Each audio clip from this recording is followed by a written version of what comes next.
अच्छा बच्चों ध्यान रखिएगा, अब जो मैं गेम स्टार्ट करने लगा हूँ, जो चीज आपके साथ शेयर करने लगा हूँ, वो नॉर्मल तौर पे जो स्टूडेंट्स होते हैं वो इसमें ना स्टक हो जाते हैं और कहते हैं सर कि हमें इस चीज के बारे में कोई समझ नहीं आ रही। तो मैं चाहूंगा कि आप मेरे साथ साथ अगर रहेंगे तो थोड़ा क्लैरिटी के साथ ये चीजें साथ साथ होती जाएंगी।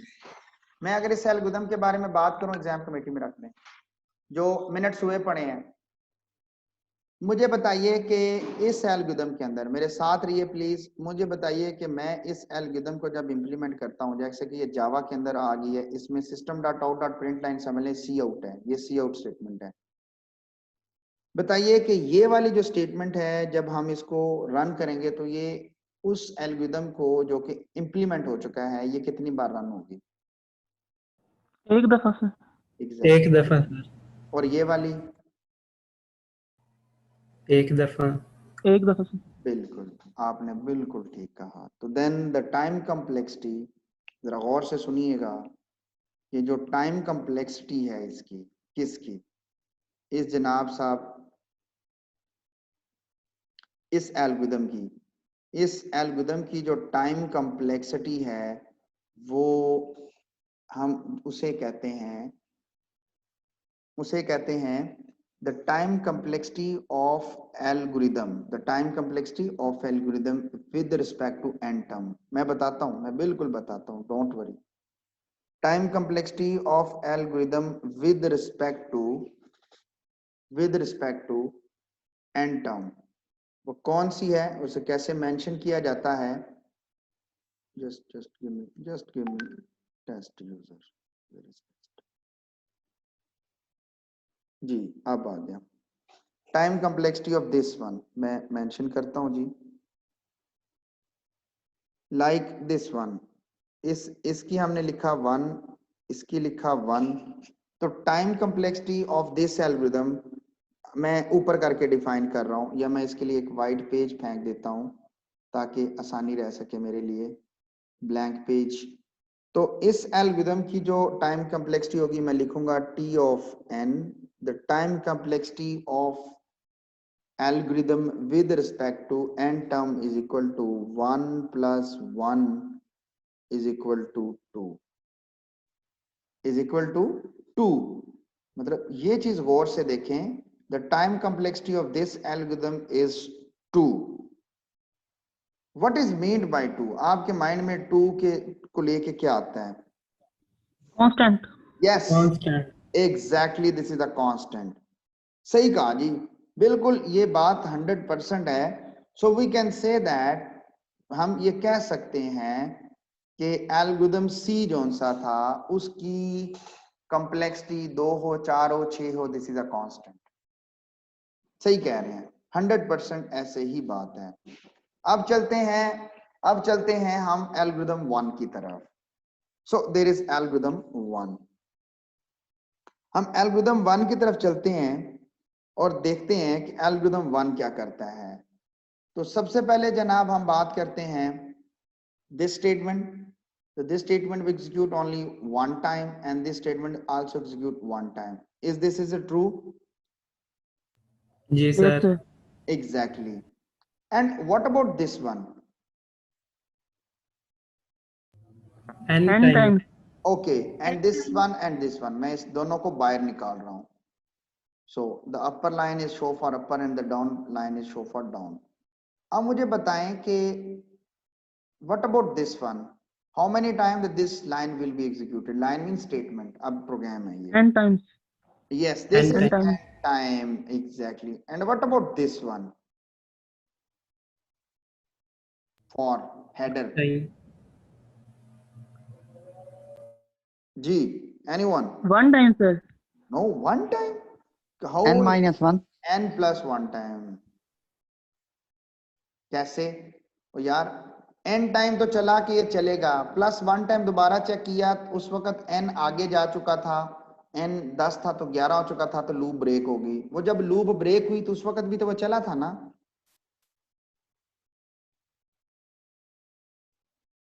क्लास समझ आई? यस यस सर सर लग गया सर। हाँ जी, जी सर। तो चला तो था ना जी वो, एग्जैक्टली तो अब बात करते हैं how we can calculate the time complexity of this one. This is the t of n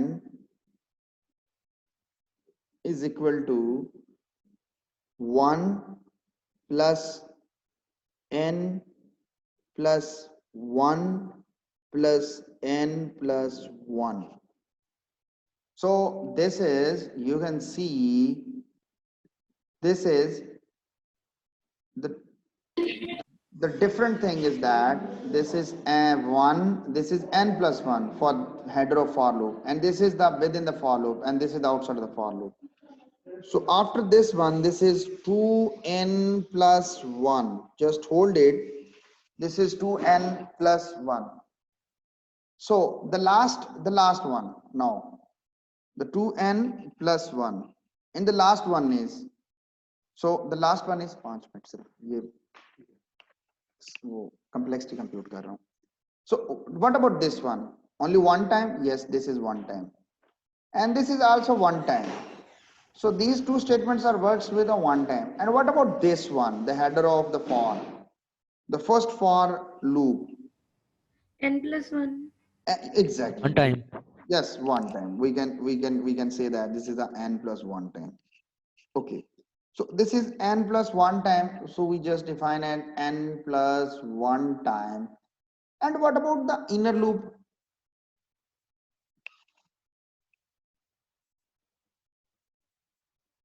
So I plus I 1. plus 1. I Yes, plus you 1. can say that the I and the I is depending on the n. So we can say that n plus I plus 1. लेकिन सादा अल्फाज में मैं लंबी चौड़ी बात नहीं करूंगा अभी.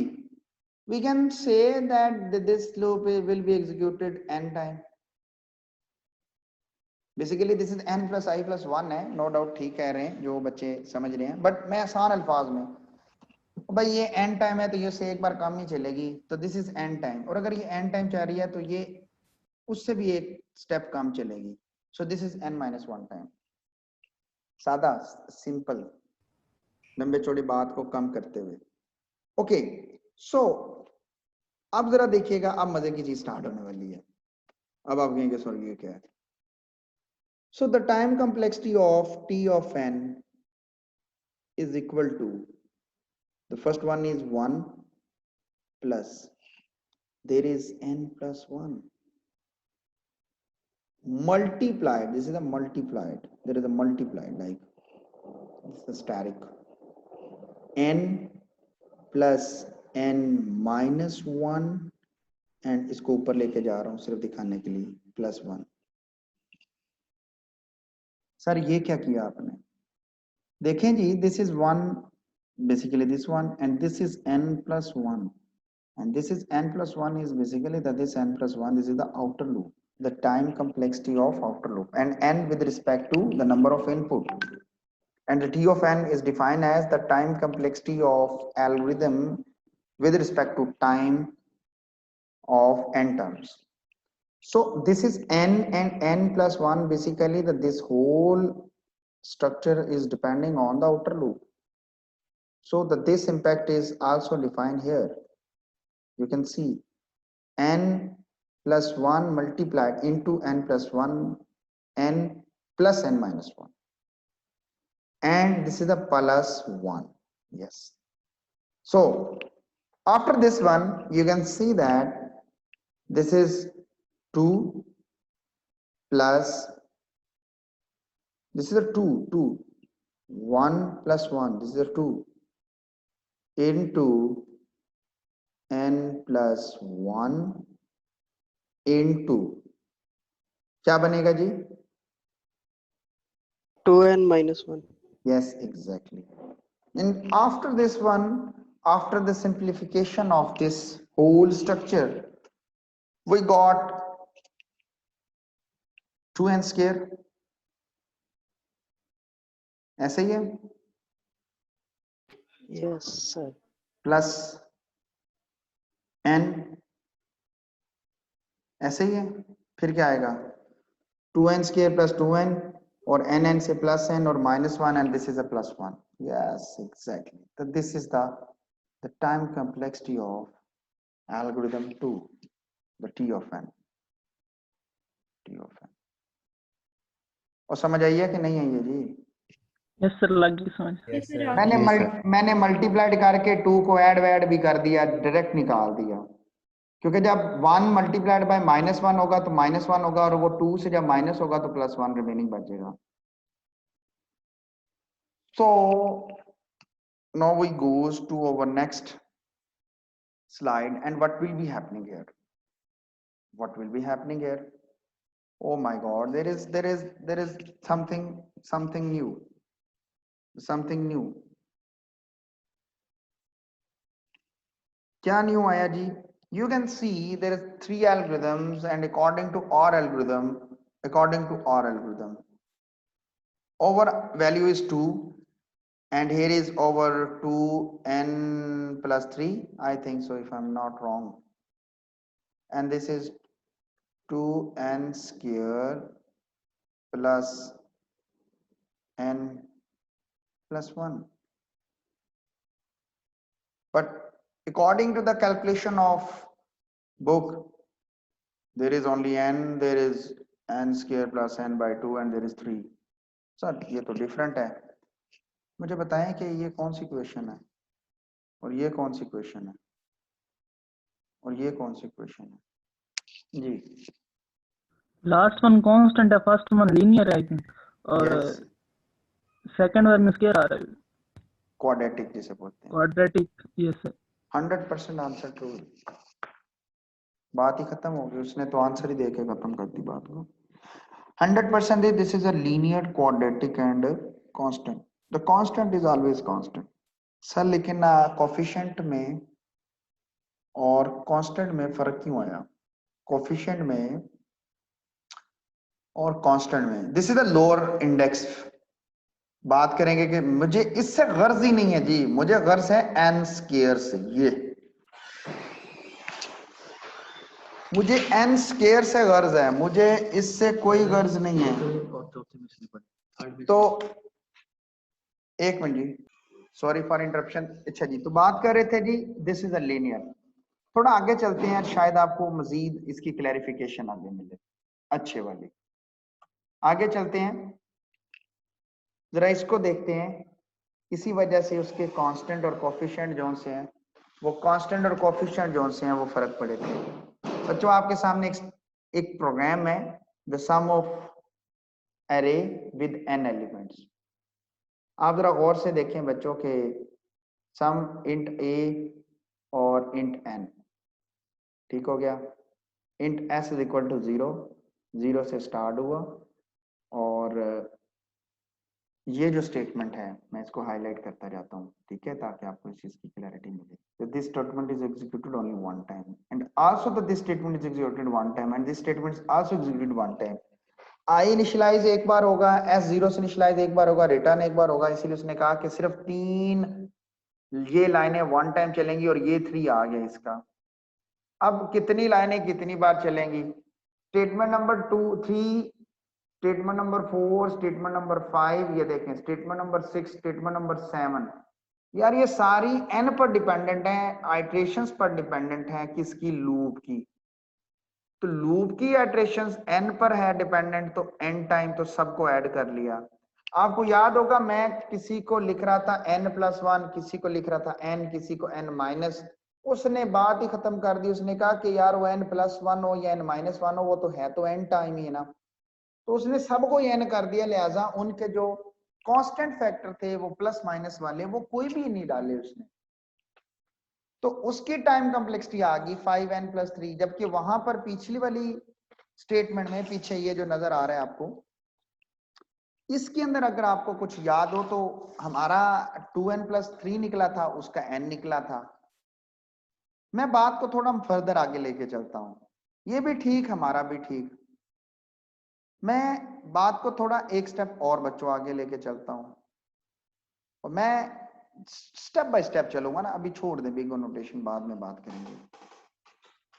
मैं बात जिस तरफ लेके जाना चाहता हूं ताकि आपको मजीद समझ आ सके कि मेरी बेसिकली मेरी तवज्जो किस तरफ है। n इंटू यानी 7n+10, जिसमें 7 is the coefficient of n और 10 उसका 100 उसका कांस्टेंट है। जब नंबर ऑफ इनपुट 1 थी, when the number of input is 1, जब बच्चों नंबर ऑफ इनपुट 1 थी तो उस वक्त आपके पास जो कंट्रीब्यूशन फैक्टर था, क्योंकि 107 बनी, तो उसने कहा कि 107 में से 100 की कंट्रीब्यूशन टाइम कॉम्प्लेक्सिटी को बढ़ाने की ज्यादा है। इस तरह जब बच्चों 1000 हुई, गौर से सुनिएगा, तो उसने कहा यार ये तो 100 है, ये तो 7000 बन जाती है। तो 7000 में 100 की कंट्रीब्यूशन तो ऐसे ही है जैसे जैसे नॉर्मल कहते हैं जी कि आटे में नमक के बराबर है। तो यार इतना थोड़ा सा नहीं यार, तो 7n की कंट्रीब्यूशन ज्यादा है। And 10 raised to power 6। अब बताएं कि अब किसकी कंट्रीब्यूशन? n की। एग्जैक्टली n की जी, एग्जैक्टली n की कंट्रीब्यूशन इनमें सबसे ज्यादा है। बिल्कुल सही हिट किया, मतलब वेल डन। वो इससे पूछ लीजिएगा, आप अवसर में वो करवा लीजिएगा।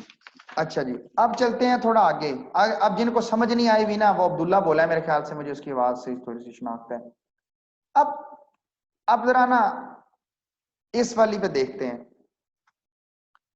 अब बात हम क्यों कर रहे हैं कि वो उसने n क्यों बोला, उसने उसको 7n को क्यों खा गया, मतलब 7n को उसने तरजीह नहीं दी और n को दी।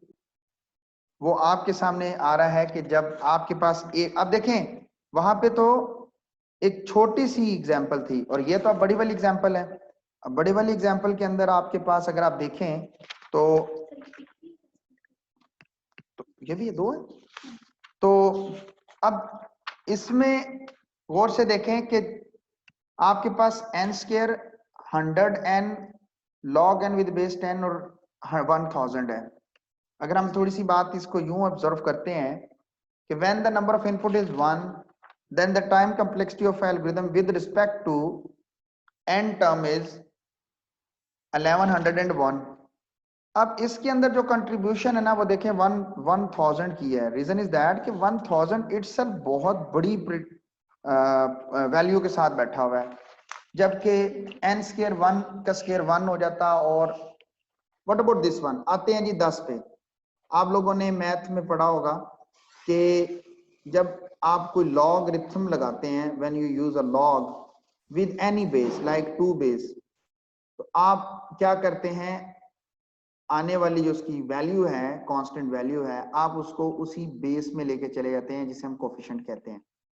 लाइक 2 या लाइक 3, अगर 8 था तो मैं उसे 2 की पावर 3 कर देता हूँ। ये 3 कैरी करके पावर आगे आ जाएगा और इसके ऊपर याद रखिएगा ये आगे आ जाएगा और ये बच जाएगा 1, और ये कोफिशिएंट और बेस खत्म हो जाएगा और ये वाली पूरी की पूरी टर्म हो जाती है 1, और 3 मल्टीप्लाइड बाय 1 तो आंसर आ जाता है 3।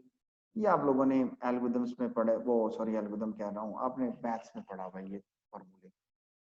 ओके, सो बच्चों जब हम बात करते हैं इस पॉइंट ऑफ व्यू से कि भाई अगर हम फॉर एग्जांपल इसके पॉइंट ऑफ व्यू से बात कर रहे हैं कि आपके पास वैल्यू है 10, ठीक है जी, अगर आपके पास वैल्यू है 10 और अब मैं आ रहा हूं लाइक 100 पे, या 10 रेज टू पावर 5 कर लेते हैं डायरेक्टली। तो 10 raise to power 5 means 5 multiply by 2 10, तो 10 पावर 10, तो 10 रेज टू पावर 10। ये किसकी वैल्यू बनी भाई, ये सीधी वैल्यू बनी जब n की पावर 5 थी। कितनी, 10 की पावर 7, क्योंकि 100 है 2 है, जिसमें इसकी कंट्रीब्यूशन देखें 10 की पावर 10, लॉग अकबर कितनी बड़ी रेंज। लॉग 10 तो जनाब अभी 5 पे पहुंचा है क्योंकि ये बेस 10 है, और 100 को तो ना ही रखें, या 1000 को या 10,000 को तो ना ही रखें, क्योंकि इसकी तो कंट्रीब्यूशन 5 और 1000 की तो बिल्कुल, तभी तो वो 0.00000001 करके होगी, इसलिए उसने लिखा ही नहीं है। तो यहाँ पर जो मेजर फैक्टर है जो किसी कॉम्प्लेक्सिटी को ग्रोथ कर रहा है, देखिए लफ्ज अब मैंने शुरू कर दिया ग्रोथ, वो n² है। अब n² का ग्रोथ रेट इन तमाम टर्म से ज्यादा था, लिहाजा इसीलिए मैं वही तो फोकस कर रहा था कि ये लीनियर है कि क्वाड्रेटिक है, वो क्वाड्रेटिक टर्म का ज्यादा था। इसी तरह अगर क्यूबिक होती तो क्यूबिक, और इसी तरह अगर फोर्थ होती तो फोर्थ, और अगर एक्सपोनेंट होती तो एक्सपोनेंट, अगर जैसे जैसे आगे फैक्टोरियल होती तो फैक्टोरलाइज्ड होती जी। तो सेम इसी तरह जी, ये थोड़ी सी आगे दिया हुआ है, आप इसको खुद पढ़ेंगे, मैं नहीं करवाऊंगा। सेम इस तरह ये एक और दी हुई है। लॉगरिथम का याद रखिएगा, जो ग्रोथ रेट होता है ना बच्चों, जो ग्रोथ रेट होता है वो कम होता है। ग्रोथ रेट क्या होता है, याद रखिए ऑर्डर ऑफ ग्रोथ का है। The run time of any algorithm, the run time complexity of any algorithm increases when the size of input is increases. जैसे जैसे हम इनपुट देंगे उसकी टाइम कम्प्लेक्सिटी बढ़ेगी, और एल्गोरिथम का ग्रोथ रेट कम है। जब जितनी मर्जी आप उसको देखें, 10⁵ दी है तो जनाब साहब उसने सिर्फ 5 ही इंक्रीज किया है, जबकि n स्क्वायर तो 10 पे चला गया था, 10⁻10 पे, और वो जस्ट सिर्फ 5 पे था, ओनली कांस्टेंट 5 पे। Growth of function means if we increase the number of input, वो कहता है the function growth speedly, function भी स्पीडली फॉर्म में करेगा। हम किसी भी एल्गोरिथम की जो कॉम्प्लेक्सिटी है ना बच्चों, हम उसके लिए एक खास मैथमेटिकल नोटेशन यूज करते हैं। These notations are called asymptotics notation. भाई समझ आ रही है तो एक्नॉलेज करें प्लीज। Yes sir. यस आ रही है समझ सर। ओके जी, क्योंकि थोड़ा सा ये ट्रिकी सा टॉपिक है, डिस्क्रीट में भी पढ़ा हुआ है, लेकिन डिस्क्रीट में कम्प्लेक्सिटी निकालना नहीं शायद बताया होगा, तो यहाँ पे थोड़ी कम्प्लेक्सिटीज निकालना बता रहा हूँ। हमने देखा पीछे, अभी मैं फिर यहाँ से तभी स्टार्ट कर रहा हूँ कि पीछे समराइज के एल्गोरिथम्स कैसे कंप्यूट करते हैं टाइम कम्प्लेक्सिटीज को, और फिर डिफरेंट एंगल से देखा। और फिर हमने देखा कि अगर ये टाइम कम्प्लेक्सिटी किसी एल्गोरिथम की आ जाती है, जैसे 7s + 100 है, तो हम उसको किस तरह देखते हैं और कौन सा फैक्टर इसमें से ज्यादा ग्रोथ रेट वाला है। तो इसमें 7n था, और इस तरह इसके अंदर इन तमाम से इसका ग्रोथ रेट n² का कम था, और इसका ग्रोथ रेट 0 था, और इसका ग्रोथ रेट कम था। इसका 0 क्यों, क्योंकि ये 1000 है, 1000 ही रहेगा तो 0 ग्रोथ रेट है, और इसका तो बहुत ज्यादा था। फिर वो परसेंटेज भी उसने निकाली हुई है पूरी वैल्यू में से, और इसकी भी परसेंटेज निकाली हुई है पूरी वैल्यू में से, और इसकी भी परसेंटेज निकाली हुई है पूरी वैल्यू में से, जो कि इतनी छोटी है कि उसने उसे 0 लिखना ज्यादा मुनासिब समझा है।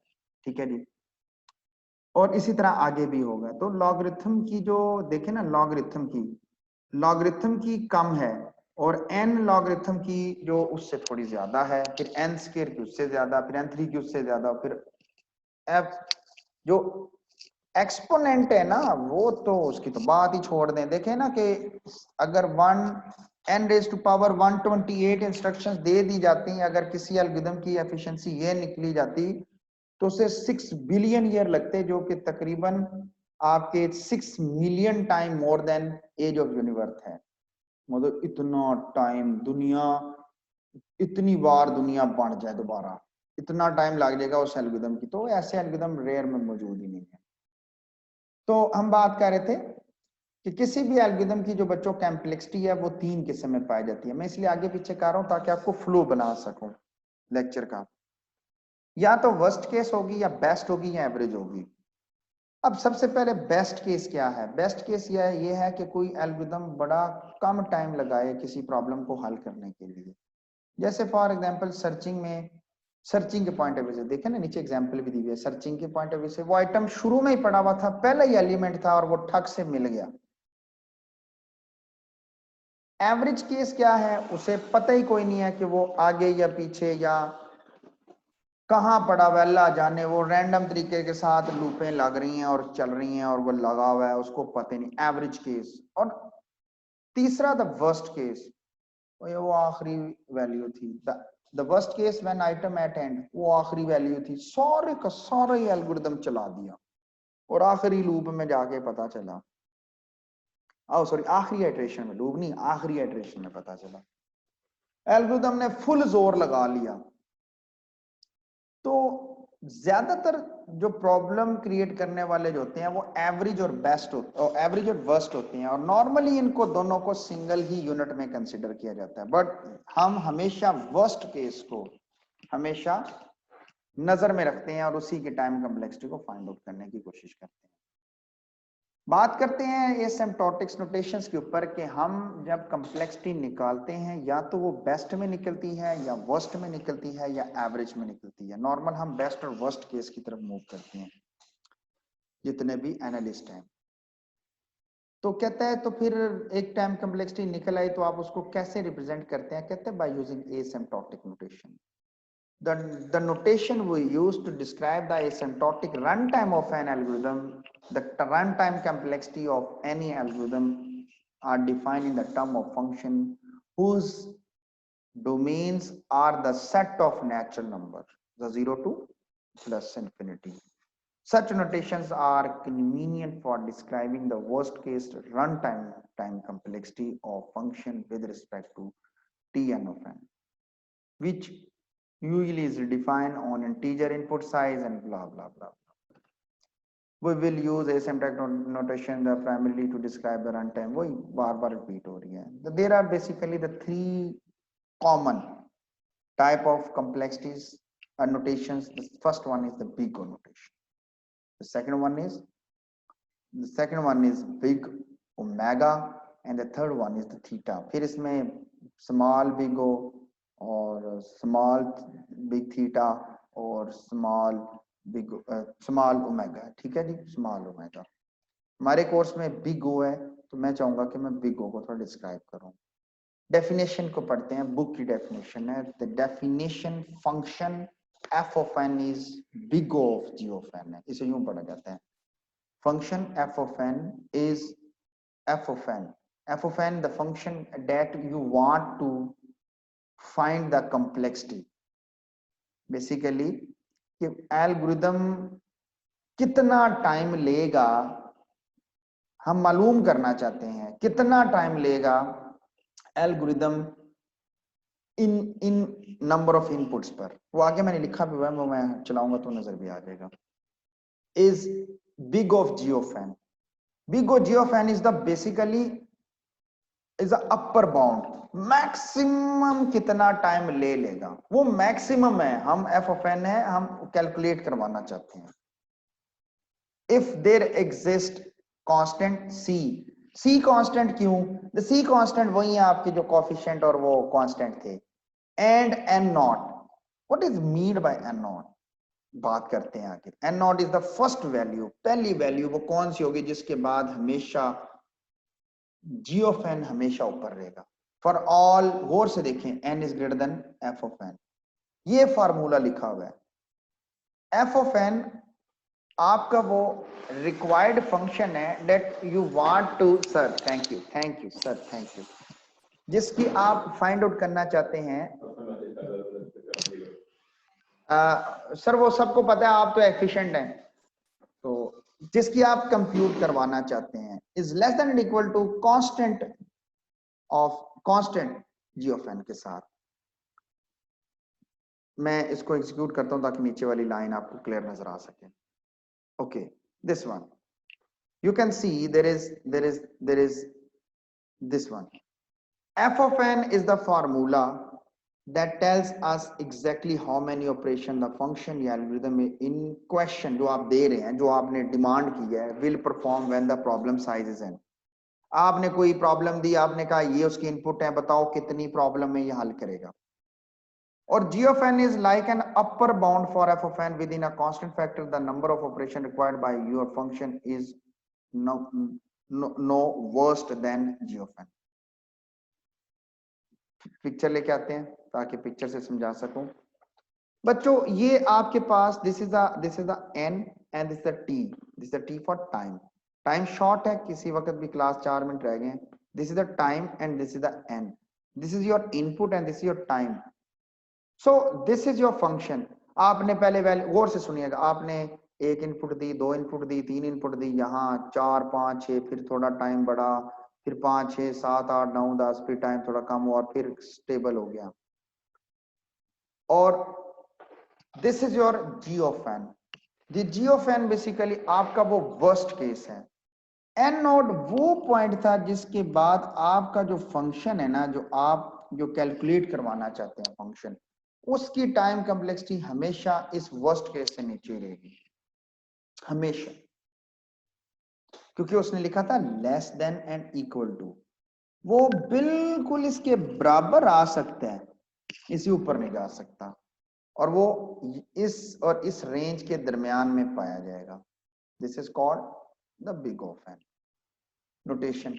मैं नेक्स्ट क्लास में ना इनके प्रैक्टिकल्स भी कोई एक आध न्यूमेरिकल लेके आऊंगा, ताकि ये जो चीज मैं बता रहा हूँ ना ये आपको फिजिकली भी ना आपको फील हो, ताकि जो चीज मैं बता रहा हूँ वो आपको फिजिकली आपको पता चले।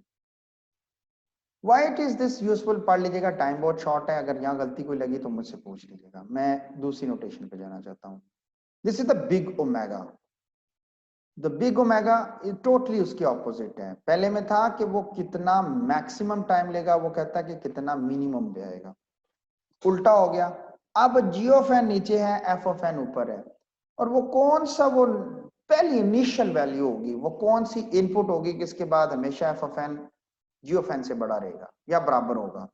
देख सकते हैं वही same function F of N is omega of G of N is exist constant not such that ये वही f of n is greater than equal to cg of n, उसमें था big O के हिसाब से is less than equal to cg of n, अब यहाँ opposite हो गया कि greater than equal to, ठीक है।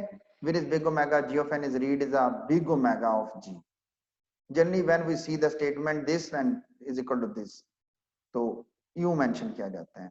the last one is the theta, the theta is used for the best के लिए, या कम या ज्यादा या बेस्ट के लिए।